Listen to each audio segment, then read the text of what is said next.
Iguaçu in Brazil. And so I'm taking a night bus tonight to Curitiba. And so it's about an 11-hour bus ride. Buses here seem to be a little bit more of a common way of transportation. And so I'm taking an overnight bus, and I booked the Leito, which is, they have different kind of bus classes. So they have Leito, Semi-Leito, Executivo, so they have a bunch of different types of bus classes. So I booked the most expensive one because I wanted to be comfortable. So I'm really curious to see what it actually looks like and what the sleeping situation will be. But for now, I have a couple more hours here in Foz. So I ordered my favorite Brazilian thing, which is pão de queijo, or like a cheesy bread. I got it from kind of this little bakery behind, or I guess behind the camera. So I don't expect that it'll be very good because it's kind of like bus terminal food. And this other croissant thing, I think there's cheese and chicken in it. I'm not really sure, but yeah. So I have a couple more hours, and I'm just gonna hang out at the hostel.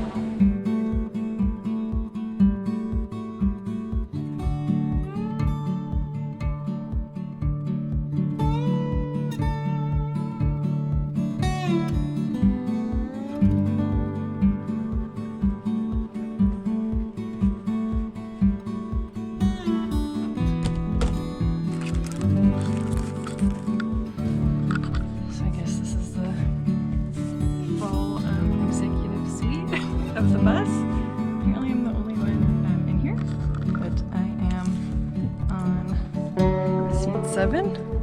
So yeah, it looks pretty nice.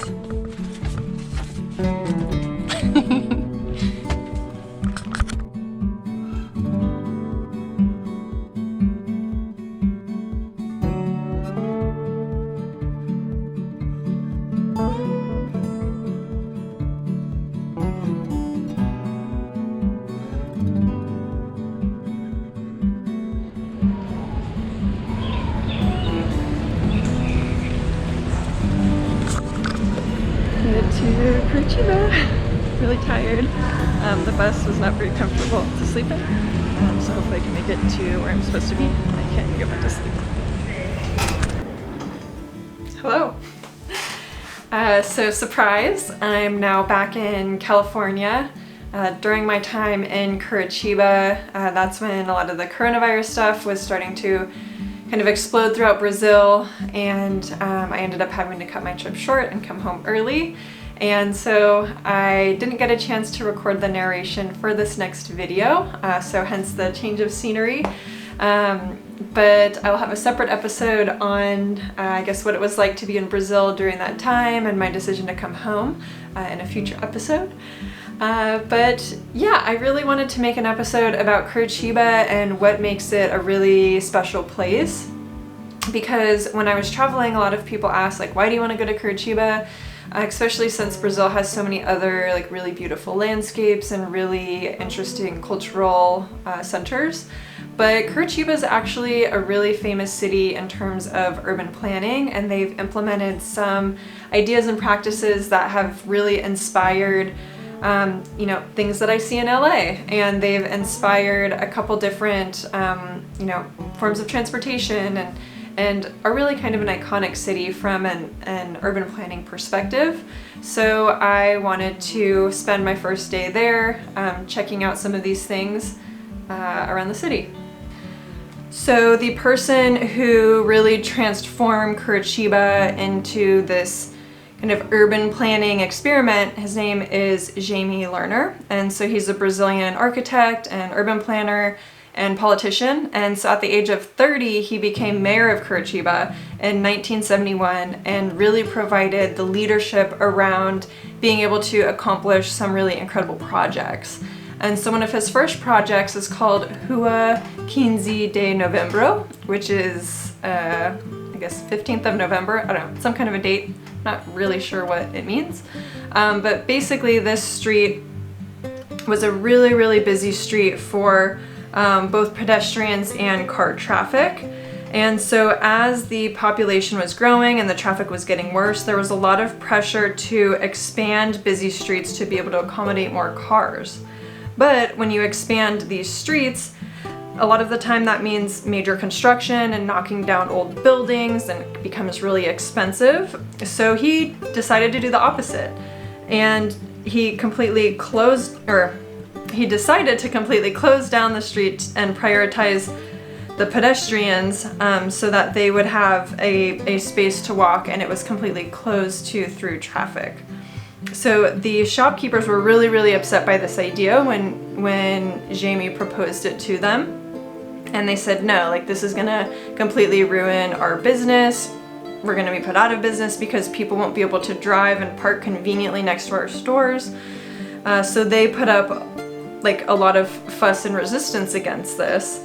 And so to avoid getting caught up in the bureaucracy, Jamie, went to his team and said, how can we completely transform the street like over a weekend? And they're like, you're crazy. And he's like, no, we can do this. So they went in on a Friday afternoon and completely transformed the entire street into a pedestrian only street, so that by the time the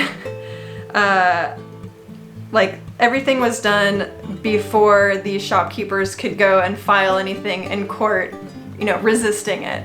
So he basically went in Friday afternoon after the courts were closed to avoid the keepers from filing junction against it, which is pretty crazy. But yeah, so today, as you can see, it's a really bustling area full of shops and restaurants and performers, and it's just a really cool outdoor space. So in an attempt to further reduce car traffic, Jamie came up with a concept that is now actually used worldwide, and it's called bus rapid transit. So in the 1980s, most planners were advocating for an underground subway system as a solution to public transit and help reduce car traffic. But subways are really expensive, and Curitiba didn't necessarily have all this money lying around for a new subway system. So instead, Jamie proposed a type of above-ground subway system. And this system utilizes these long 3-part buses with dedicated bus lanes. And so the buses have a capacity of 200 people per bus, or as Jamie liked to joke, or 300 Brazilians.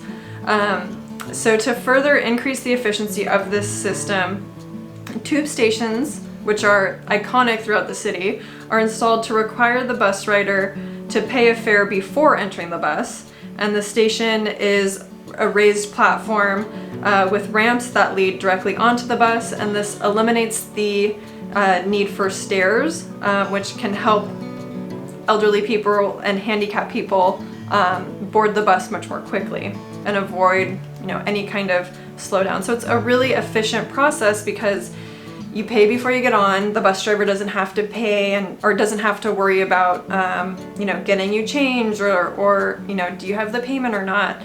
And it's also efficient because boarding on and off, like, they have specific doors to enter and specific doors to exit, so it's just a really efficient process overall. And so today, over 80% of the city's population uses this bus system, and it's become an inspiration for similar systems around the world, including Los Angeles. So I got the chance to ride this bus rapid transit system a couple times while I was in Curitiba.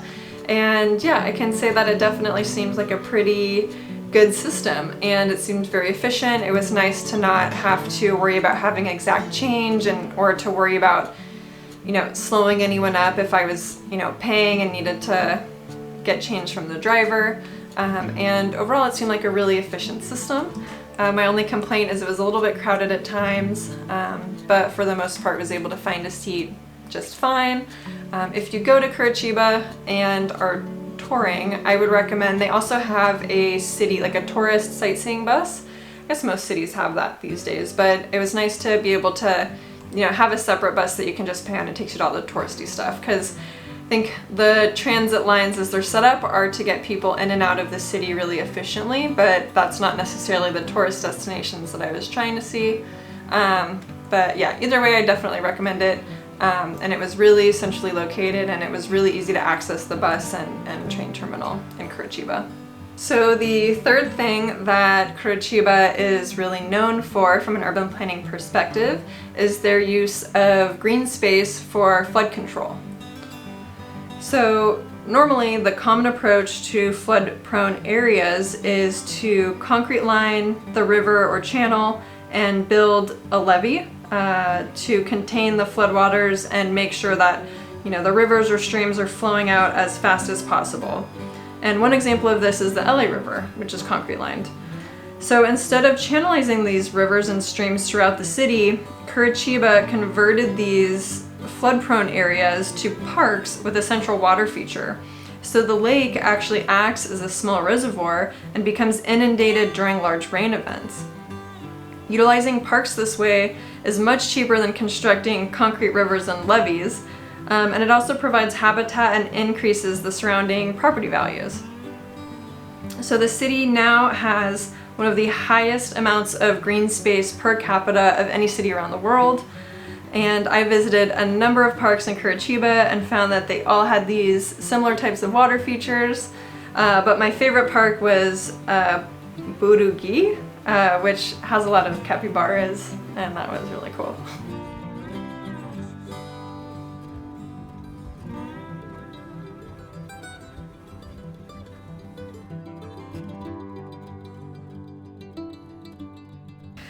Alright, so these were just a couple things that make Curitiba a really special place in terms of urban planning, and I had a really awesome time researching these things and going out and exploring them when I was there.